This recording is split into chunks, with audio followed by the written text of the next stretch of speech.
نحمده ونصلي ونسلم على رسوله الكريم اما بعد اعوذ باللہ من الشیطان الرجیم بسم اللہ الرحمن الرحیم وَلَقَدْ كَرَّمْنَا بَنِي آدَمَ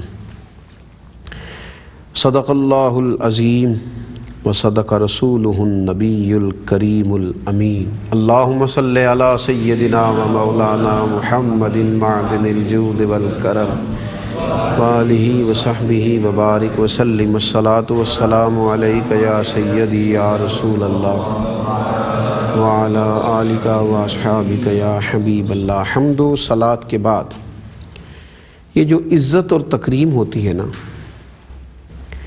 اس سے انسان کے اعلیٰ اخلاقی رویوں کا پتہ چلتا ہے۔ اور جب انسان کسی کی عزت کر رہا ہوتا ہے تو اس کا مقصد، اس کا معنی یہ ہوتا ہے کہ یہ بندہ خود بھی صاحب عزت ہے۔ آپ کسی شخص سے کسی چیز کا مطالبہ کرتے ہیں تو وہ آپ کو تبھی دے سکے گا نا جب اس کے پاس موجود ہوگی۔ تو جب آپ کسی کو عزت دے رہے ہوتے ہیں، اس کا معنی یہ ہوتا ہے کہ آپ کے پاس بھی وہ عزت موجود ہے تو آپ دے رہے ہیں۔ اس لیے کسی کی عزت وہ کرتا ہے جو خود صاحب عزت ہوتا ہے۔ کچھ عزتیں کرنا کتاب و سنت کے اندر اس کا حکم دیا گیا ہے۔ کچھ چیزوں کو اللہ تبارک و تعالیٰ نے عزت عطا فرمائی ہے، جیسے قرآن مجید نے کہا وَلَقَدْ كَرَّمْنَا بَنِي آدم، ہم نے آدم کے بیٹے کو عزت عطا فرمائی۔ اللہ تبارک و تعالیٰ نے اسے اشرف المخلوقات بنایا ہے، اسے تمام مخلوقات پر فضیلت عطا فرمائی۔ اور اسی طرح اللہ تبارک و تعالیٰ نے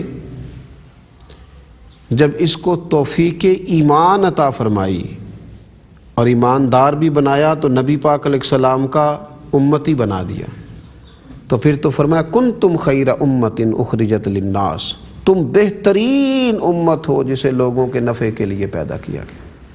اللہ تعالیٰ نے بندہ مومن کو عزت عطا فرمائی ہے۔ کسی بندے کو حق نہیں پہنچتا تو کسی مسلمان کو، کسی بندہ مومن کو رسوا کرے، اس کی تذلیل کرے، اسے حقیر جانے، کسی برادری کے نام پر، دولت مندی کے نام پر، کسی منصب اور عہدے کے نام پر وہ بحیثیت مسلمان کسی کی تذلیل کرے، اس کو یہ کہا گیا ہے کہ وہ اس کی حرمت کا لحاظ کرے، عزت کرے اس کی جسے اللہ رسول نے عزت عطا فرمائی۔ نبی اکرم نور مجسم صلی اللہ تعالیٰ علیہ وآلہ وسلم بیت اللہ شریف کا طواف کر رہے تھے، اور خانہ کعبہ کا طواف کرتے ہوئے نبی پاک علیہ السلام نے فرمایا کعبے تیری بڑی عزت ہے، پر بندہ مومن کی عزت اللہ کی بارگاہ میں کعبہ سے بھی زیادہ ہے۔ اتنا اعزاز اللہ نے اسے عطا کیا، اتنی فضیلتوں سے اللہ نے اسے سرفراز فرمایا، اتنی شانیں اللہ تبارک و تعالیٰ نے اسے عطا کی ہیں کہ اس کی عزت، اس کی حرمت کعبہ سے بھی زیادہ ہے۔ ہم اگر اللہ تعالیٰ نے اپنے فضل سے کوئی نعمت عطا کی ہے تو چاہیے تو یہ نہ کہ جس کو اللہ نے نعمت عطا فرمائی ہے وہ عاجزی پیدا کرے، انکساری پیدا کرے، دل کو بڑا کرے، ظرف کو بڑا کرے، حوصلے کو بڑا کرے، لیکن اگر وہ تکبر میں مبتلا ہو جائے، لوگوں کو حقیر سمجھنا شروع کر دے، وہ اپنے ہنر کو، اپنی ملکیت جاننے لگے، جسے اللہ نے اپنے فضل سے اسے دیا ہے، وہ اس چیز کو اپنا حق جاننے لگے، تو عجیب خوفناک منظر ہے۔ اس لیے نبی اکرم صلی اللہ تعالیٰ علیہ وسلم نے فرمایا تھا سنو، مومن وہ ہے جس سے دوسرے لوگوں کے جان اور مال محفوظ ہوں، اور فرمایا مسلمان وہ ہے جس کے ہاتھ اور زبان سے دوسرے انسان محفوظ ہوں۔ یہ تو مومن کی شان ہے کہ وہ کبھی بھی کسی کی تذلیل نہیں کرتا، کسی کو حقیر نہیں جانتا، کسی شخص کے بارے میں کبھی بھی وہ اس طرح کا رویہ اختیار نہیں کرتا جس سے محسوس ہو کہ اس کے اندر کوئی تکبر ہے۔ اللہ کے بندوں کا اکرام کیا جائے، اللہ کے بندوں کی عزت کی جائے، ان کا احترام کیا جائے، اور نبی پاک صلی اللہ تعالیٰ علیہ وسلم اس بات کو پسند فرماتے۔ ایک تو یہ ہے نا کہ خود کو بندہ چاہے میری اٹھ کے عزت کی جائے، استقبال کیا جائے، تو یہ تو درست نہیں ہے کہ اس کے دل کے اندر خود پسندی پیدا ہو، اس کو پسند نہیں کیا گیا، لیکن اگر کوئی خود کسی کی عزت کرے تو حضور اسے بڑا پسند فرماتے ہیں۔ نبی کریم علیہ السلام نے فرمایا جس نے قرآن کے عالم کی عزت کی، اور حضور فرمانے لگے جس بندے نے عدل کرنے والے بادشاہ کا اکرام کیا، اور جس نے سفید داڑھی والے مسلمان کی عزت کی، حضور فرماتے سمجھے میں نے اپنے رب کا اکرام کیا، اس کو فضیلت عطا فرمائی۔ لوگوں کی عزت کرے، سفید بالوں کی عزت کرے، عالم کی عزت کرے، ماں باپ کی عزت کرے، اساتذہ کا احترام کرے، وہ اس شخص کا احترام کرے جسے دین میں عمر جس کی زیادہ ہوگی، بلکہ ایک مقام پہ تو حضور نے فرمایا اپنی اولاد کا بھی احترام کرو۔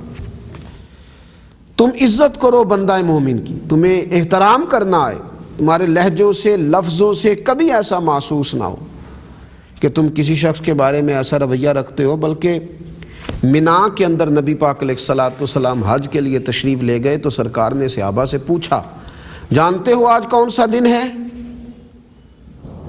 صحابہ نے عرض کی حضور اللہ تعالیٰ بہتر جانتا ہے اور اس کا رسول صلی اللہ علیہ وسلم بہتر جانتے۔ فرمایا یہ حرمت والا دن ہے۔ پھر فرمایا کیا تم جانتے ہو شہر کون سا ہے؟ تو صحابہ نے عرض کی اللہ جانے، اللہ کا رسول جانے صلی اللہ تعالیٰ علیہ وسلم۔ تو آپ نے فرمایا یہ حرمت والا، عزت والا شہر ہے، بیت اللہ مکہ معظمہ یہ عزتوں والا شہر ہے۔ پھر فرمایا تم جانتے ہو کون سا مہینہ ہے؟ یا رسول اللہ صلی اللہ علیہ وسلم اللہ رسول بہتر جانتے ہیں۔ اور یہ کہنا بھی صحابہ کا احترام ہی ہے کہ حضور ہی بہتر جانے، سرکار ہی بہتر جانے۔ گویا ایک معنی یہ بھی کیا یہاں اہل محبت نے کہ پتہ تھا ان کو مہینہ کون سا ہے، دن کون سا ہے، جگہ کون سی ہے، لیکن وہ کہتے تھے اگر حضور کوئی اور نام رکھ دیں گے تو ہم اسے بھی قبول فرما لیں گے، جو محبوب کہہ دے، جو خیال یار میں آئے۔ فرمایا جانتے ہو کون سا شہر ہے، کون سا مہینہ ہے؟ یا رسول اللہ صلی اللہ علیہ وسلم آپ خوب جانتے ہیں۔ تو فرمایا یہ عزت والا دن ہے، حرمت والا مہینہ ہے، حرمت والا شہر ہے۔ نبی پاک علیہ الصلوۃ والسلام نے یہ باتیں بیان کرنے کے بعد فرمایا یاد رکھو اللہ تعالیٰ نے تم پر تمہارے خون، مال اور عزتیں اسی طرح حرمت والی کر دی ہیں، عزت والی کر دی ہیں جس طرح تمہارے لیے یہ دن، یہ مہینہ اور یہ شہر عزت والا ہے۔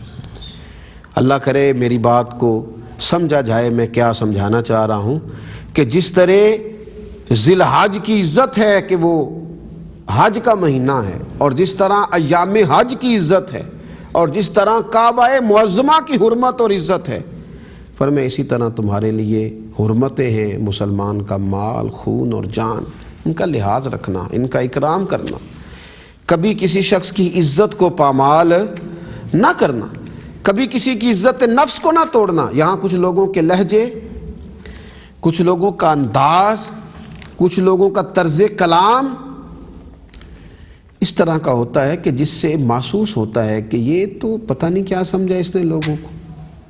اللہ تبارک و تعالیٰ نے اپنے فضل سے چیزیں عطا کر دیا تو لوگوں کو ٹٹولتے پھرتے ہیں، کپڑے کتنے کے خریدے ہیں، یہ جوتے تو میں نے دیکھے تھے سیل میں مل رہے تھے، اچھا کل آپ فلاں بازار میں کھڑے تھے، وہاں سے خریداری کرتے ہیں آپ، عید کے موقع پر آپ نے کیا خریدا ہے؟ یہ لہجہ کیا مسلمان کا ہے؟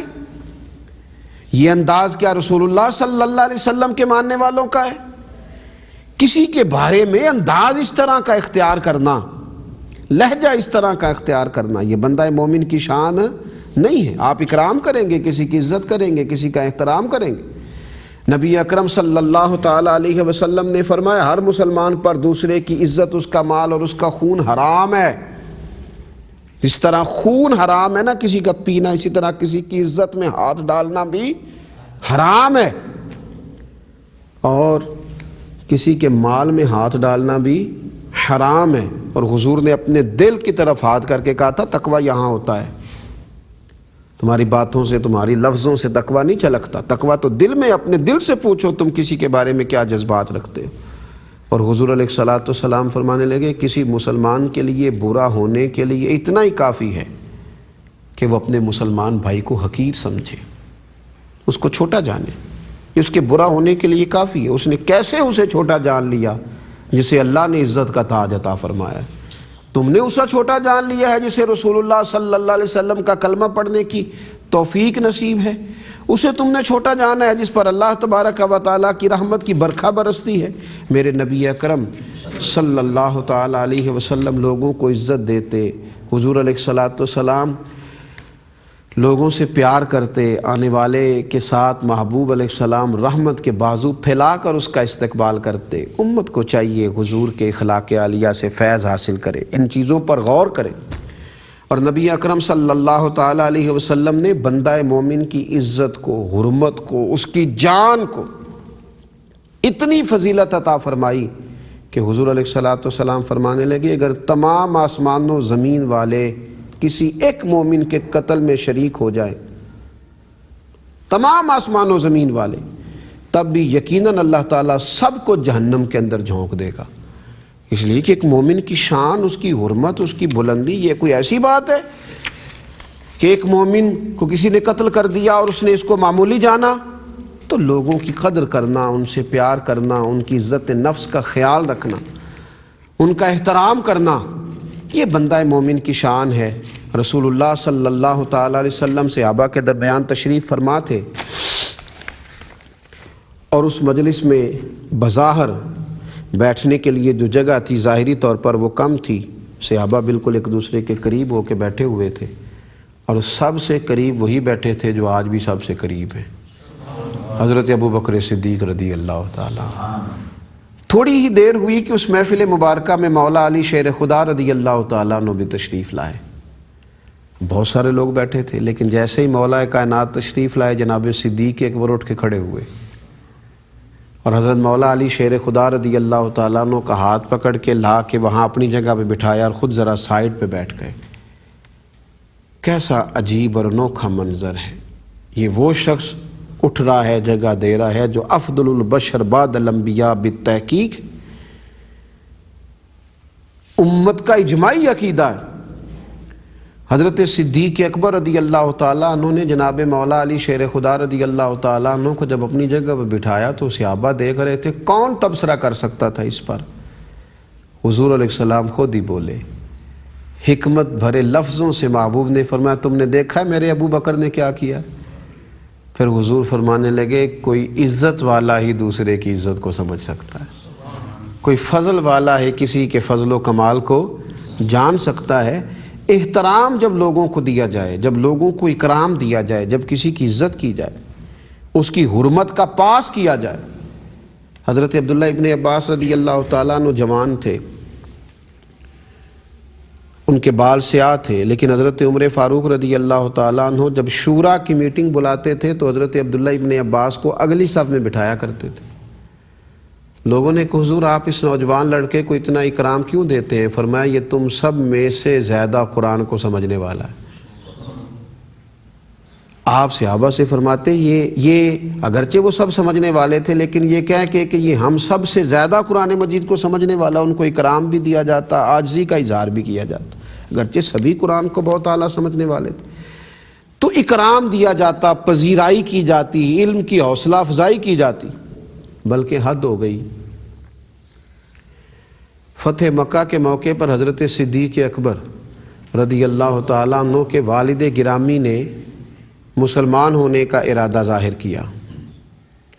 حضرت صدیق اکبر بڑے خوش ہوئے کیونکہ ان کی اولاد کی اولاد مسلمان تھی، تو ان کے والد نے بھی یہ کہہ دیا تو کمال ہو گیا، 4 نسلوں کو صحابیت کا شرف نصیب ہو رہا ہے۔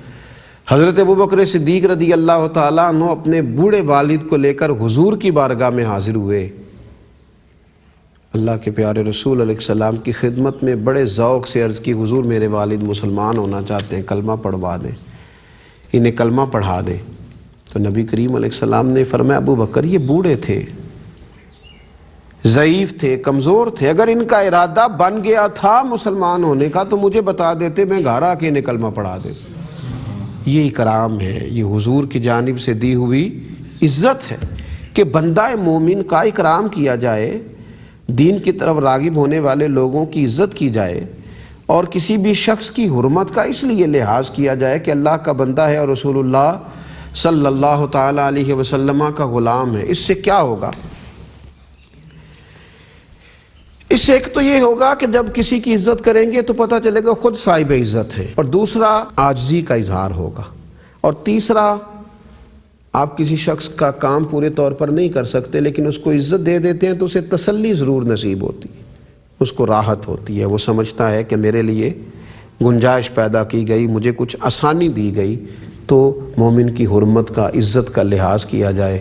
اللہ تبارک و تعالی ہمارے دلوں روحوں میں ان باتوں کو پیدا فرمائے۔ وما علینا الا البلاغ۔